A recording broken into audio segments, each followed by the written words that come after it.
Thanks to Professor Orlando for inviting me to hold this lecture for the course of medicine and surgery in University of Rome UNICAMILLUS. Today I will talk about the dark side of precision medicine in Alzheimer's and related diseases. You see in the slide my co-workers contributing to the preparation of this talk.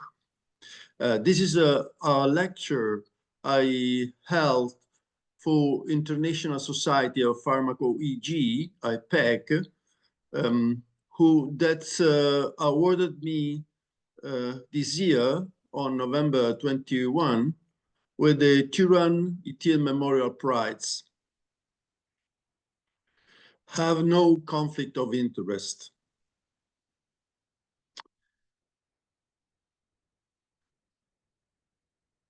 There is the challenge for our society is dementia and pathological aging. In the slide, you see the core manifestations of dementia during pathological aging. Severe cognitive deficits in several domains, for example, memory, episodic memory, or working memory, and also other cognitive deficits such as reasoning or language or visual spatial skills. And another important feature of dementia is the disabilities in the activities of daily living. The most diffuse form of dementia and pathological aging is due to Alzheimer's disease. You see in the left side of the slide a brain model with the accumulation of two proteins, A-beta 42 in blue and tau in brown. And you see that there is an overlapping in some places of amyloidosis and tauopathy in the brain of patients with Alzheimer's disease. I want to stress that tauopathy can be found early in the course of Alzheimer's disease in the brainstem. You see, for example, in this place in the brainstem in front of cerebellum. And this is an important observation, because these are the places in the encephalon, in the brainstem, related to ascending subcortical ascending systems regulating cortical arousal and vigilance. And you see that in the presentation of the clinical manifestations, vigilance, dysfunctions are not represented at all.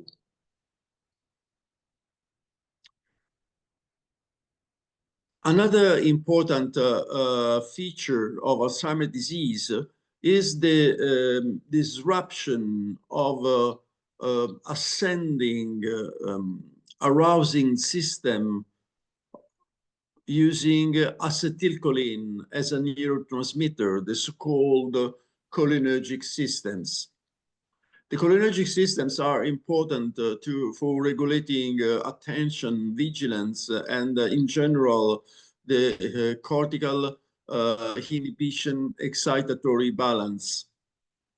And you see that in the center of the slide that amyloidosis and tauopathy can affect the cholinergic neurons and inducing some degeneration and dysfunctions in the system.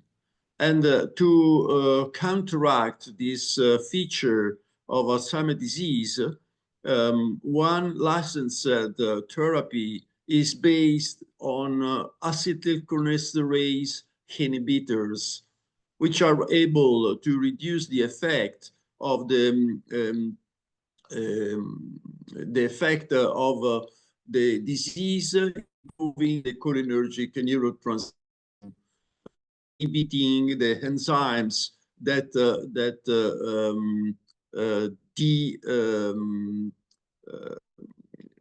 reduce the functionality of cholinergic neurotransmitters in the synapses.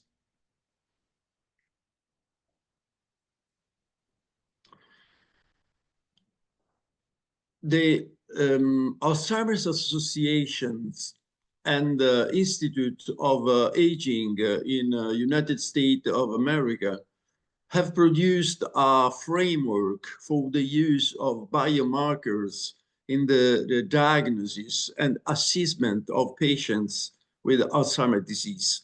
And you see in this table the core concepts of this framework. For the diagnosis of Alzheimer's disease, from a neurobiological point of view, you can use measures of brain amyloidosis and tauopathy in the brain. For example, dosing a beta 42 and phospho-tau from cerebrospinal fluid, or using positron emission tomography with ligands for amyloid and tau.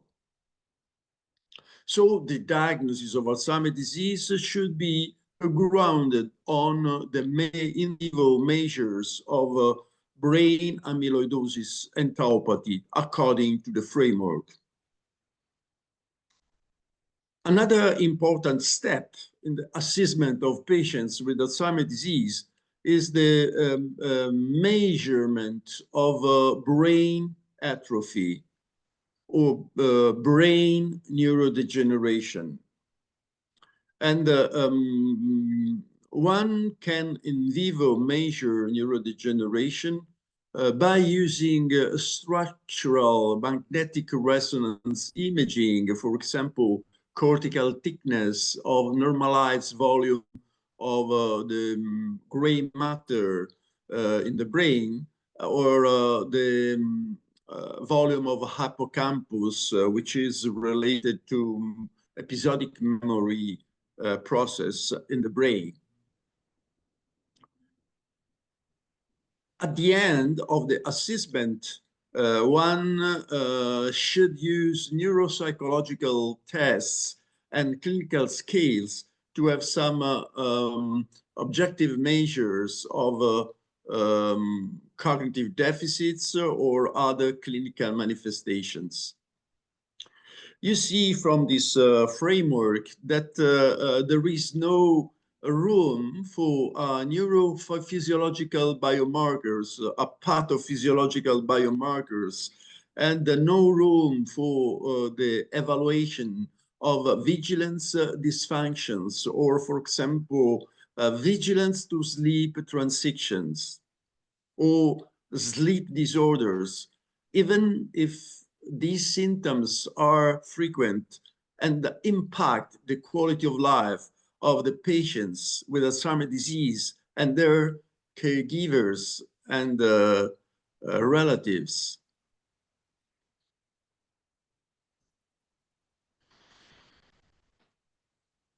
The lack of the assessment of vigilance dysfunctions and vigilance to sleep disorders is very clear in this table, comparing the clinical manifestations in the Lewy body dementia, Parkinson's disease with dementia, and the Alzheimer's disease with dementia. You see that the focus is on cognitive deficits. For example, decline in thinking abilities that interfere with everyday life, or significant memory loss or planning, problem solving, difficulty with sense of direction or spatial relationships between objects, and so on. But there is no explicit reference to drowsiness, mental fatigue, or sleepiness during daytime in this table. And you see that in Alzheimer's disease, the focus is on significant memory loss and decline thinking abilities that interfere with everyday life. So the dark side in the assessment of patients with Alzheimer's disease and cognitive deficit to dementia is the evaluation of a vigilance consciousness level. And you see that conceptually, you can frame the condition of the vigilance and the consciousness in this graph with two dimensions. In the vertical axis, you have the level of consciousness or level of vigilance, which is spanning from deep sleep without any conscious activity, any significant conscious activity, and increasing the level of vigilance and consciousness. You have a light sleep, and then resting state, eyes closed condition with quiet wakefulness, and then in the up, full conscious experience with vivid mental representations. In the horizontal axis, you have the content of consciousness, so the mental representations. And you see that you can go from zero of deep sleep without mental activity to a full conscious experience with a lot of mental representations, vivid mental representations. So every level of vigilance consciousness can be put in this graph.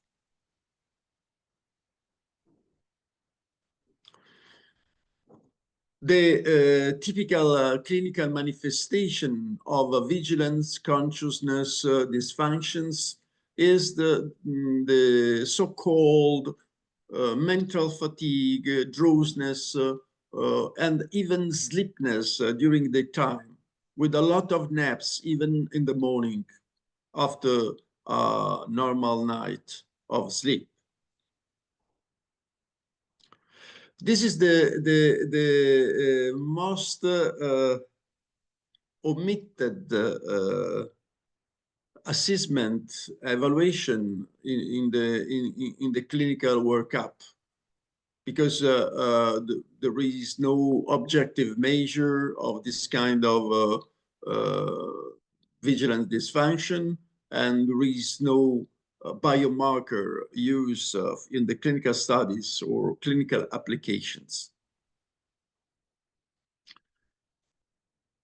And this is paradoxical. This dark side in the precision medicine is paradoxical because electroencephalography is available from a century. You see that it's very easy to apply an electrode cup and record EEG activity from the scalp during a resting state condition in which the instruction asks for mind wandering and the psychophysical relaxation in the participant. And this is a perfect condition and a perfect equipment to have biomarkers, neurophysiological biomarkers of the vigilance consciousness level transitions from quiet vigilance to drowsiness and even light sleep during 30 minutes EEG recording.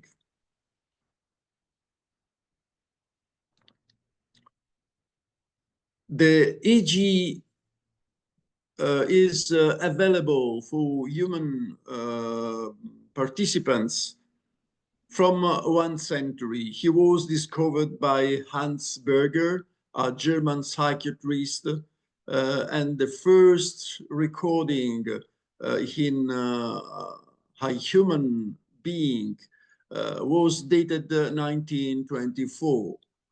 And Hans Berger used a very simple equipment allowing the recording of EEG activity from only one channel, a bipolar channel.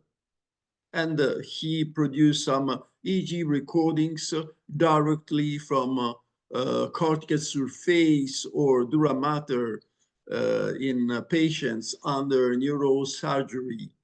But also he reproduced the EEG recordings using scalp electrodes. And you see that in the typical experimental condition by Hans Berger, the subject received the instruction to be relaxed, mind wandering, and to stay with eyes closed. And you see that during the period of eyes closed in the green frame, you see a big oscillation of EEG activity from the bipolar channel with about 10 cycles per second, 10 Hertz. And Hans Berger was the first to call alpha rhythms this ample oscillation recorded during resting state, eyes closed in human participants. In another condition, after a couple of minutes in eyes closed condition, Hans Berger asked to open the eyes, and he could describe disappearance of the ample alpha rhythm and the replacement with a high frequency EEG oscillations, the so-called beta rhythms. And you see that in this case, it's smaller in voltage, and the oscillation has a frequency of about 20 Hertz. To demonstrate the consistency of this phenomenon, Hans Berger asked again to close the eyes and could observe again an ample oscillation at 10 Hertz.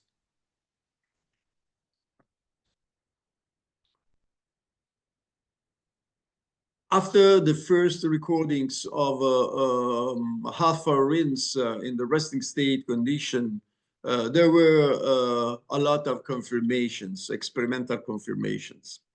And also the research over years was able to recognize or to detect the sources of scalp recorded EEG. And in this slide, you see the representation of the main sources of scalp recorded EEG activity, the cortical pyramidal neurons.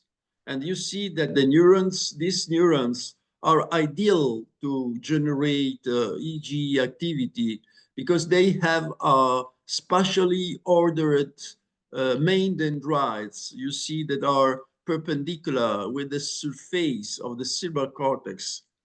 And so these spatial ordered main dendrites allow the spatial summation of the spatial summation of postsynaptic potentials And you see the connections, the synaptic connections between terminals of axons and the main dendrites of cortical pyramidal neurons. When there is a synchronization of a synaptic transmission in these dendrites of cortical pyramidal neurons, there is a summation of postsynaptic potentials and the change in the electrical field at the scalp level. And so you can record EEG activity. So EEG activity depends on this summation and this synchronization on the activity of cortical pyramidal neurons.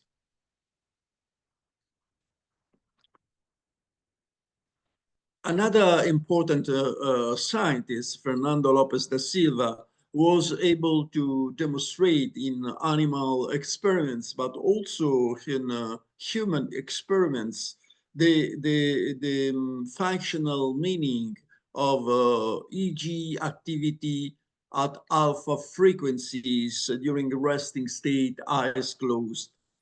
He used multimodal recording of EEG and functional magnetic resonance imaging during resting state eyes closed condition. And you know that resting state functional magnetic resonance imaging measure the bold signal, blood oxygen dependent signal. This is a signal which reflects the ratio between oxygenate and the oxygenate hemoglobin in the blood, and is related to the level of neural activity. For example, in these colored maps of bold signal recording during the resting state functional magnetic resonance imaging, you can see red spots showing a high bold activity, high cortical activity. And with the simultaneous EEG recordings, Fernando Lopes da Silva could demonstrate that there is a correlation between the intensity of bold signal, for example, red spot of bold signal, high cortical activity, and low amplitude of alpha rings from EEG simultaneous recordings. So when you have low levels of bold activity, you can see high amplitude of EEG alpha rings. This kind of inverse negative correlation between bold signal intensity and alpha amplitude showed that alpha is a reflection of cortical inhibition. The higher the alpha amplitude, the lower is the cortical activation, the higher the active cortical inhibition. So alpha RIMS reflects the ability of ascending brain system to regulate the cortical arousal, the cortical excitation, and the related vigilance condition.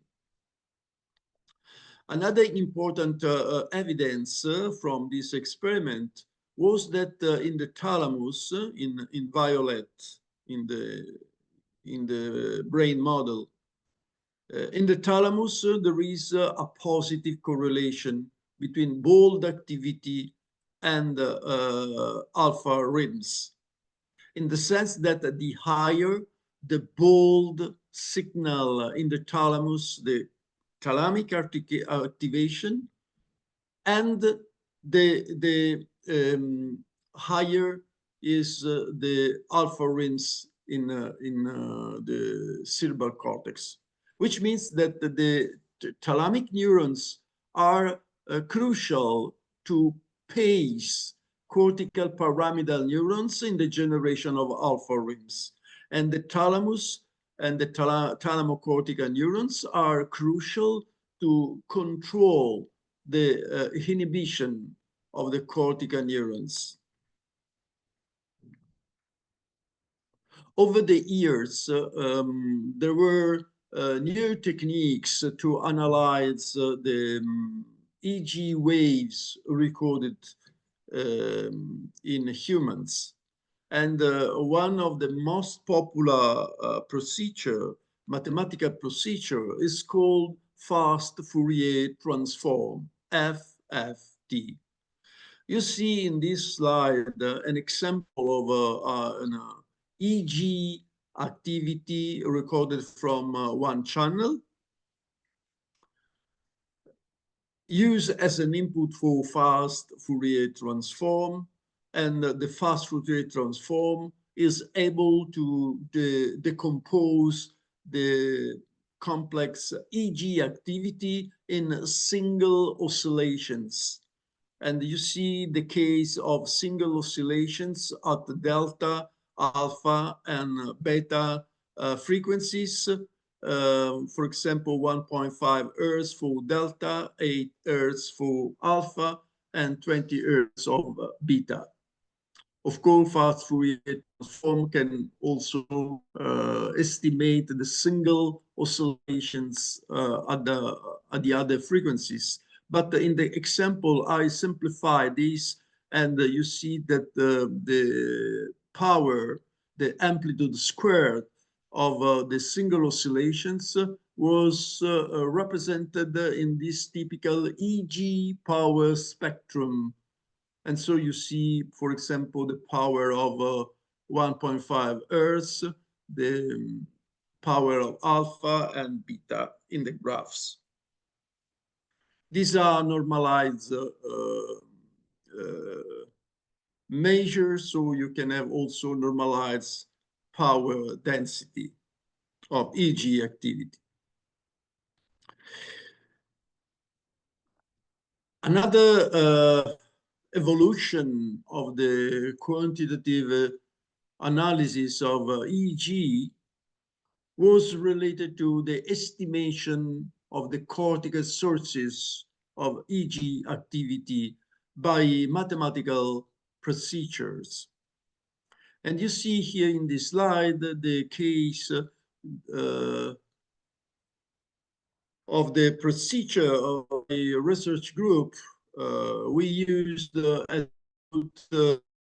artifact-free periods, for example, of a resting state, eyes closed.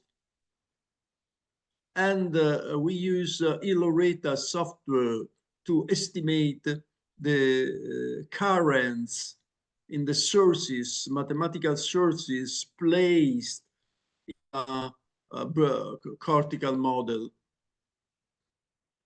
And you see that the typical representations is that the thousands of equivalent current dipoles as sources of EEG are places in the model of cerebral cortex. In the estimation of the cortical sources, each equivalent current dipole obtains an estimation of the current activity. And so you can construct the maps Iloreta source activity. In our approach, we average the solution in hundreds and hundreds of equivalent current dipoles in macro regions of interest: the frontal, central, parietal, temporal, occipital, and limbic within the cortical mathematical model of Iloreta freeware. And we represent the source activity in these macro regions of interest of the cerebral cortex.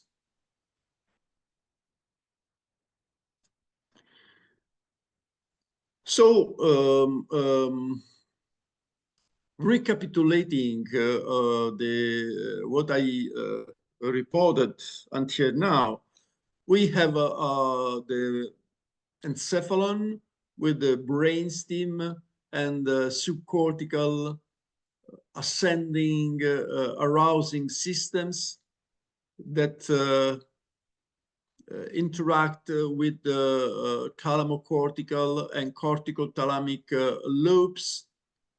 And these thalamocortical and cortical-thalamic lobes regulate the level of cortical excitation inhibition balance, the cortical arousal. And in relation to cortical arousal, you have a level of vigilance consciousness. And in this activity of corticothalamic and thalamocortical loops, regulating from subcortical, cholinergic, noradrenergic, dopaminergic, and other systems. With this interaction, you have the generation of EEG activity during resting state, especially alpha REMs from 8 to 12 or 13 Hertz. And this kind of cortical arousal and vigilance level is reflected in our experience of internal world of our body, of our autobiographic memory, our mind wandering, and also the switch to the external world with the attention, visual attention, for example. And the hypothesis is that in Alzheimer's disease, there is a reflection of brain amyloidosis and tauopathy and cholinergic impairment. There is a relation with these systems and some disruption of these systems and some dysfunctions in the vigilance regulation with some mental fog, which I represented with the fog in this picture.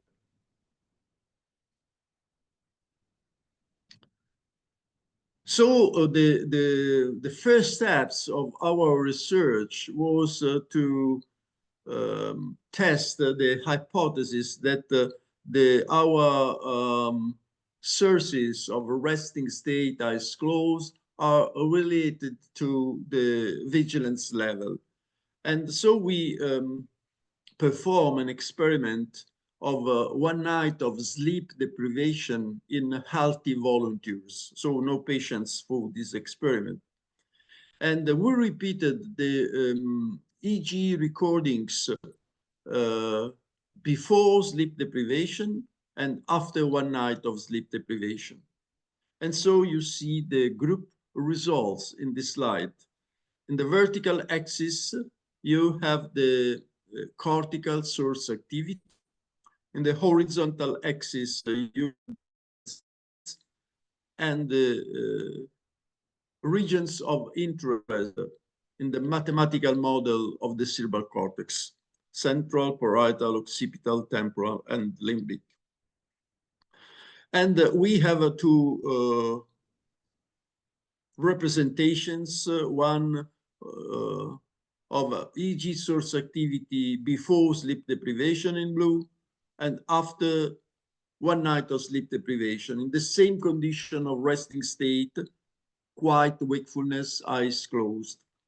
And you see that there is a dominant source activity in alpha frequencies in the parietal, occipital, especially parietal, occipital, cortical regions of interest. And in the same subjects, after 1 night of sleep deprivation, you see a clear drop of alpha source activity and a small increase in parietal delta source activity. In red, you have the results after 1 night of sleep So this was a demonstration that if you have some mental fatigue, some drowsiness after one night of sleep deprivation, in the same resting state as closed condition, you have a reduction of alpha RINs in the posterior cortical regions. Another demonstration of the relationship between alpha RINs in the resting state, eyes closed, and some mental fatigue, some mental fog was observed in this experiment in post-COVID patients. Post or long COVID patients suffer from brain fog symptoms, some mental fatigue, difficulty in concentrating, some sleepiness. And we measure these symptoms by means of a clinical scale, the POL scale of mental fatigue and physical fatigue. And we divided the long COVID patients in this one subgroup with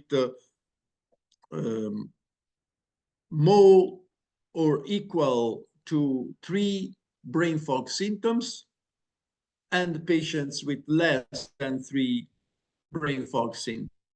And you see that in blue, the healthy, in green, post-COVID with the less brain fog symptoms, in red, post-COVID with 3 or more brain fog symptoms.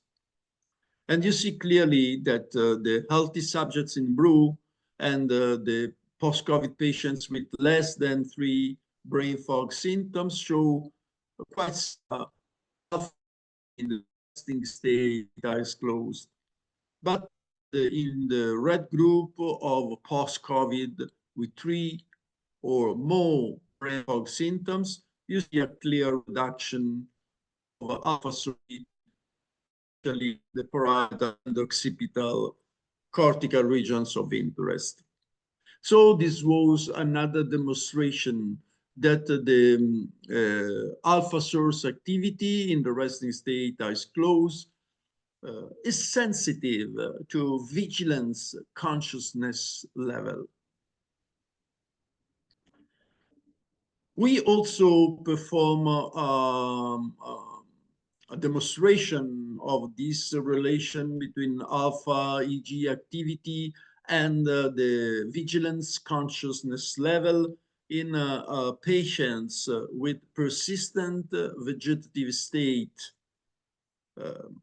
This is a pathological condition of brain activity in which patients have lesions over the tentorium line. You see in the right side of the picture an encephalon with the brain in green, the tentorium line,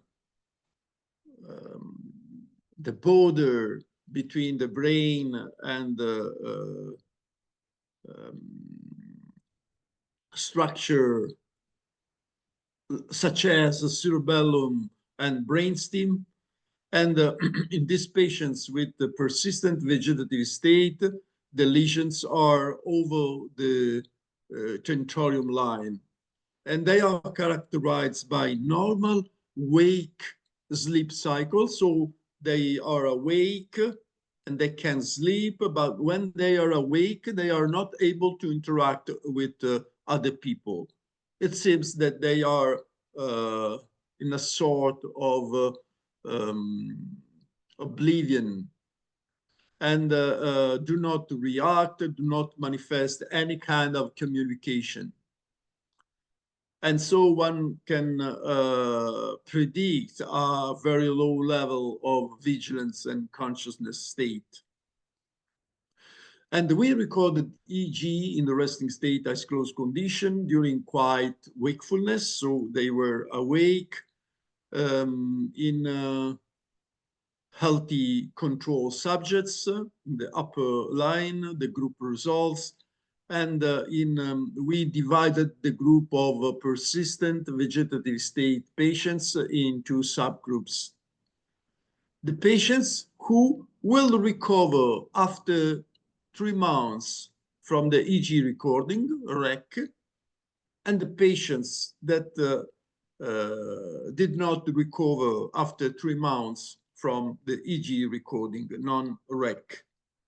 And you see that in the healthy control subjects, you have a dominant alpha source activity, nose up, especially in the posterior regions, as expected. You have a big drop of alpha source activity in the patients with persistent vegetative state, REC, who recorded a certain level of consciousness after 3 months, but even more drop in the patients who didn't recover consciousness level after 3 months. And so this was another demonstration that some residual alpha source activity in the resting state as close predicted in some way the recovery of vigilance consciousness level. And in the second part of my presentation, I will present the results of the PD waves consortium formed by a lot of important scientific clinical institutions in Europe and Asia, and they contributed to the results I will show you.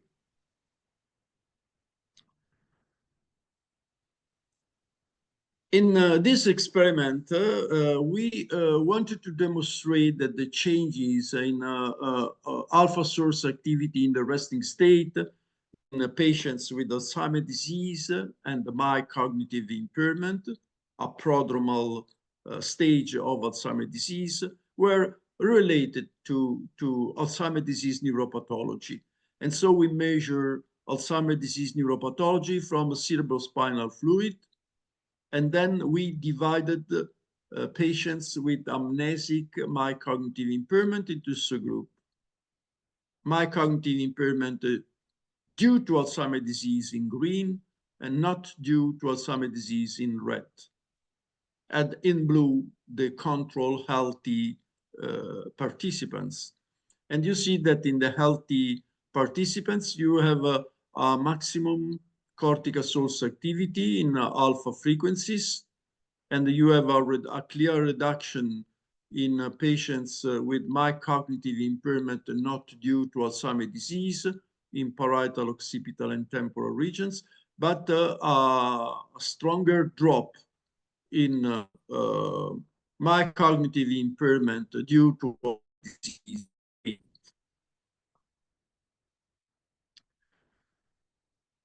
Another step of our research was to put in relation the changes in alpha RINs with the impairment of a cholinergic ascending system in Alzheimer's disease patients. And you see that this is possible today from a magnetic resonance imaging, because we know the places in the brain of the tracts, the cholinergic tracts from basal forebrain to cerebral cortex. They are in color in this slide. And so we divided the Alzheimer's disease mild cognitive impairment patients into subgroups. The subgroup of cholinergic less, C minus, and the group of mild cognitive impairment cholinergic plus in relation to lesions in the cholinergic tracts from magnetic resonance imaging. And you see that when you see the normal healthy subjects, you see a dominant red spots of alpha source activity in the resting state eyes closed in the posterior regions. And you see some reduction in the mild cognitive impairment with less cholinergic lesions, and ever more reduction of alpha source activity in patients with more cholinergic tract lesions. So this was a demonstration that the regulation of cortical arousal and the vigilance level was related in some way to cholinergic tract integrity in patients with Alzheimer's disease and mild cognitive impairment.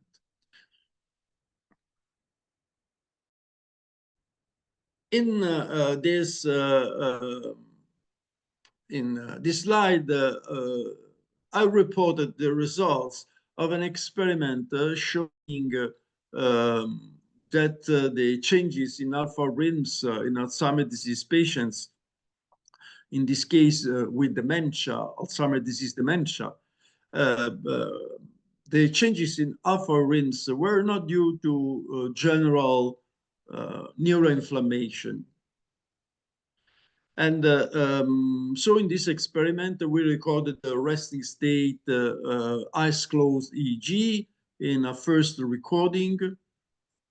And after 1 year, the second recording in Alzheimer's disease with dementia patients. And the patients were divided into groups. One group of ibuprofen receive anti-inflammatory ibuprofen drug for 1 year, and the placebo did not receive this anti-inflammatory drug, but standard therapies. And you see that in the recording 1, before starting the intervention with ibuprofen, and second recording after 1 year. And so if you compare the alpha rhythms in the two groups before the treatment, the alpha rhythms were very similar. And after 1 year, there was a drop of alpha source activity in the two groups without differences. So 1 year of ibuprofen did not change the decline of alpha source activity. In contrast, you see that in the delta source activity, there was more stable level of delta source activity in the group with ibuprofen. In the placebo, you can see an increase of delta source activity at the group level. So this was to say that the changes in alpha rhythms are less sensitive to general neuroinflammation and are possibly more sensitive to neurodegeneration. In another study, we compared normal subjects with patients with mild dementia due to Alzheimer's disease and cerebrovascular mild dementia. And you see again that alpha source activity was reduced in Alzheimer's disease when compared to control subjects, and that patients with cerebrovascular dementia do not show the same level of alpha source activity impairment, to show that the relation between in decline of alpha source activity and neurodegeneration and Alzheimer's disease when compared to other pathologies belonging to dementia.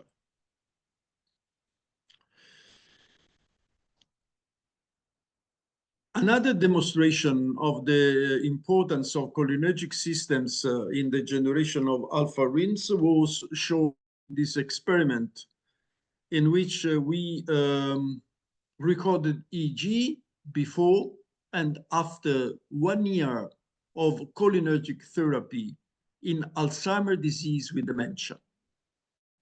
So in this graph, you see that we reported the EEG source activity in the recording 2 after 1 year of cholinergic therapy minus recording 1. So in this difference of source activity, 0 means no change of source activity after 1 year. Negative values of the difference show a reduction of source activity after 1 year of cholinergic therapy. And positive value shows the increase of source activity after 1 year of cholinergic therapy. In the graph, we show two traces. One is in blue is the group of patients responding to the cholinergic therapy. So they had some stabilization of the cognitive status or even a bit improvement after 1 year of cholinergic therapy. In red, the Alzheimer's disease patients not responding to cholinergic therapy, and they show a reduction of the cognitive status after 1 year.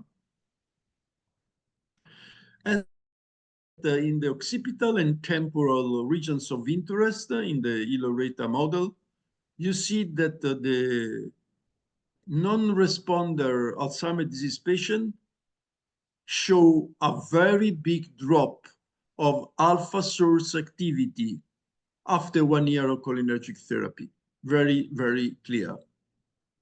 But also the Alzheimer's disease patients showing some stabilization of cognitive status after 1 year manifest a reduction of alpha source activity as well, even if in a lower degree. So we concluded that cholinergic therapy is not able to contrast the impairment of the brain systems generating alpha rins in relation to vigilance function and cortical arousal.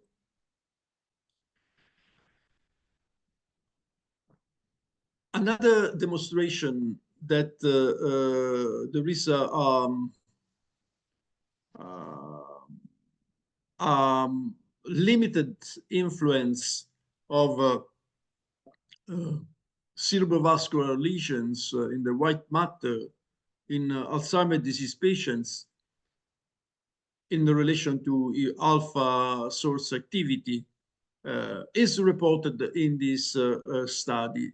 In this study, you see that we have 4 in the blue group, we have healthy subjects. In the red group, we have Alzheimer's disease, mild cognitive impairment with low lesions in the white matter, low lesions in the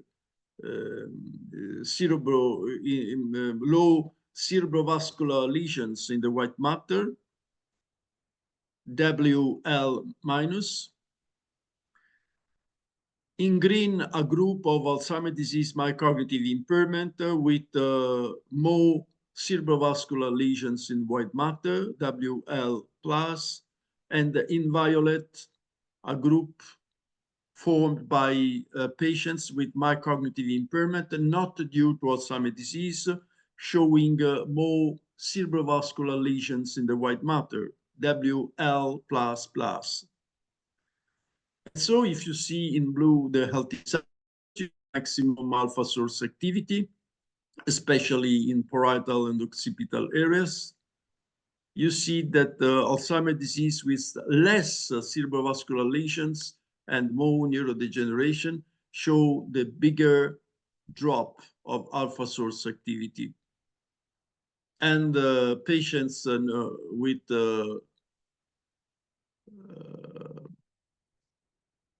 more cerebrovascular lesion and the no Alzheimer's disease in violet show a reduction of alpha source activity, but no so strong.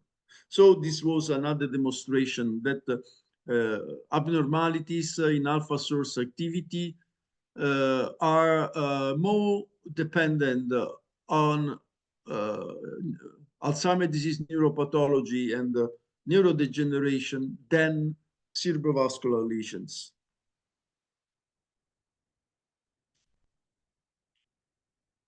Then we extended our studies to other neurodegenerative diseases with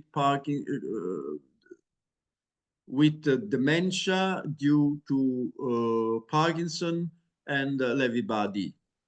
So in this graph, you see in red Alzheimer's disease patients with dementia, in green Parkinson disease with dementia, and in violet dementia with Lewy bodies.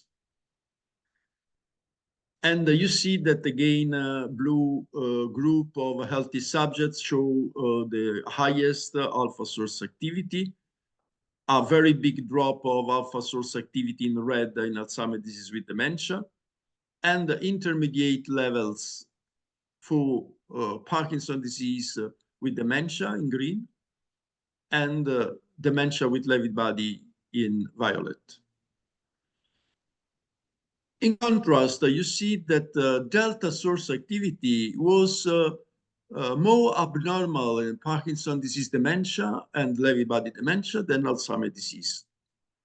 So again, we have a demonstration that the abnormalities in alpha rims are very important in Alzheimer's disease patients as a possible dysfunction of vigilance and cortical arousal, but they are present also in Parkinson's disease and dementia with Lewy bodies.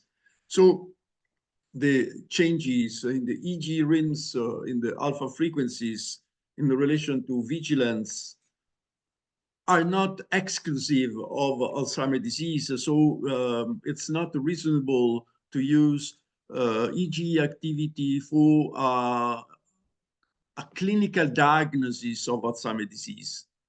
In contrast, you can use EEG, alpha rims, and other measures from EEG activity in the resting state to have a measure of vigilance dysfunctions in these patients. In the first experiments by Hans Berger, he used eyes closed and eyes open condition to modulate the vigilance level and amplitude of alpha rims in participants. And so we replicated this experiment in healthy subjects and Alzheimer's disease with dementia in this slide. And you see in blue eyes closed condition in the left part of the slide. You have the healthy subjects in blue, healthy, in blue eyes closed, the resting state condition. And you see a peak of alpha source activity in parietal occipital areas, and eyes closed condition in red with a reduction of alpha rims, a very clear reduction. In the right side, you have the same for Alzheimer's disease with dementia in blue eyes closed condition, and you see a peak of alpha source activity in parietal occipital areas and a drop in eyes open condition. But less alpha, less reactivity to eyes open in Alzheimer's disease at the group level. And in this slide, we demonstrate in single subjects the reduction of alpha, reactivity of alpha from eyes closed to eyes open. And so you see in this graph, 0 means that you have the same alpha source activity in eyes open and eyes closed condition. If you have negative values, this means that you have the expected reduction of alpha source activity from activity, or alpha source activity. And you see that healthy subjects show a lot of healthy subjects, each dot a subject, show reactivity of alpha rhythms. But when you see Alzheimer's disease with dementia, a lot of patients do not show this reactivity of alpha from eyes closed to the eyes open. And if you see Parkinson's disease with dementia in green, even more patients do not show this reduction of alpha from eyes closed to eyes open condition in the resting state. So this is another clear demonstration that not only Alzheimer's disease patients with dementia, but also Parkinson's disease patients show this kind of alteration in the control of vigilance level. And that the switch from eyes closed and eyes open of vigilance is impaired in Alzheimer's disease patients with dementia, and even more in Parkinson's disease with dementia. And we replicated the same results in the patients with dementia with Lewy bodies in green in this slide. And you see that even several patients with dementia with Lewy body in green do not show the reduction of alpha from eyes closed to eyes. So impaired the reactivity of alpha, meaning impaired vigilance regulation.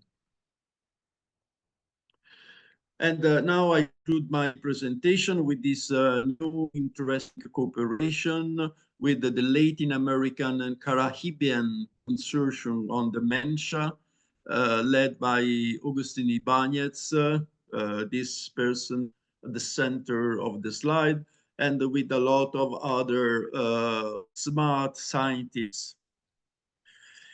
They were able to put together in a global initiative, resting state EEG from several countries. You see in blue and light blue the countries from Latin America, Central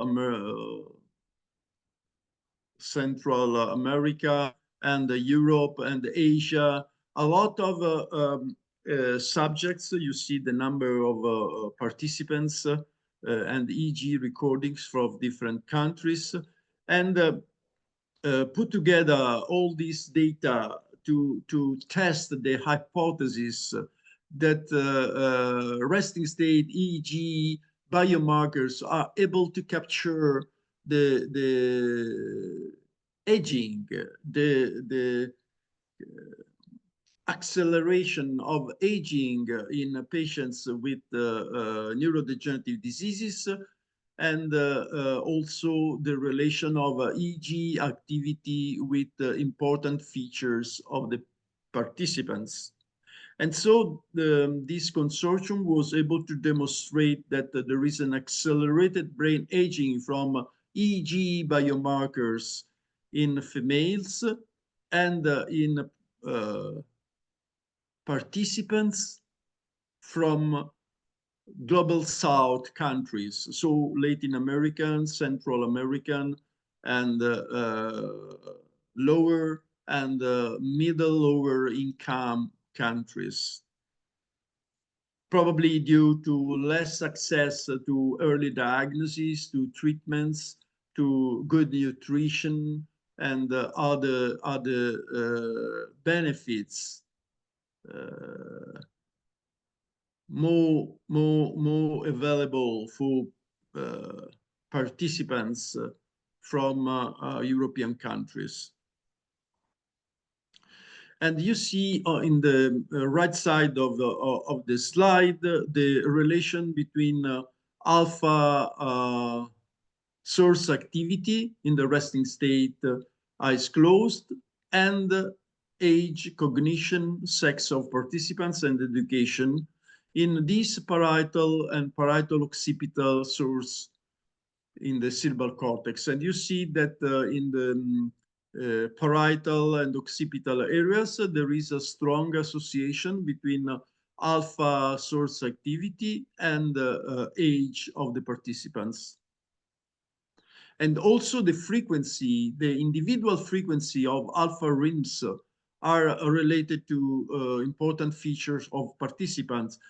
For example, in these frontal cortical regions of interest, there is an association between the frequencies of alpha rhythms and education attainment. The higher the education attainment, the higher the frequencies in the alpha range, in the resting state EEG.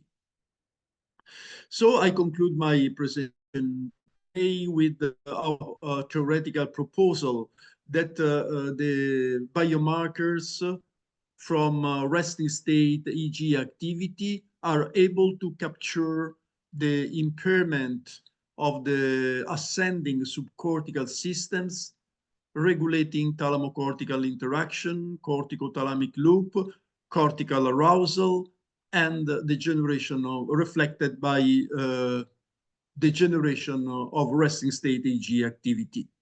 And this biomarker could be called pathophysiological biomarker of vigilance and vigilance to sleep restrictions,